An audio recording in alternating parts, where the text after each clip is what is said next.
Happy Palm Sunday of the Passion of the Lord. I will show you how to make a cross from palm leaves. Take the top part and fold it back and behind the palm towards the bottom. Flip the palm over. Take this end and fold on a 45-degree angle towards the right. Now take this end and fold it behind the palm back over to the left.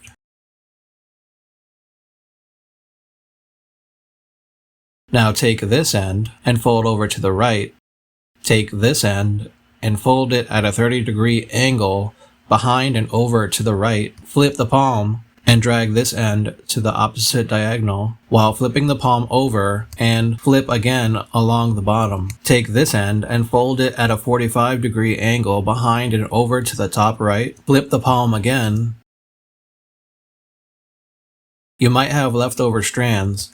We will neatly weave it under, over, and around.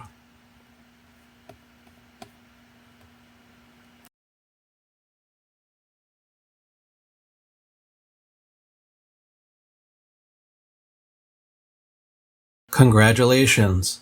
You have made a cute cross from palm leaves. Be sure to visit the Church of St. Luke, www.churchofstluke.org. You know who it is?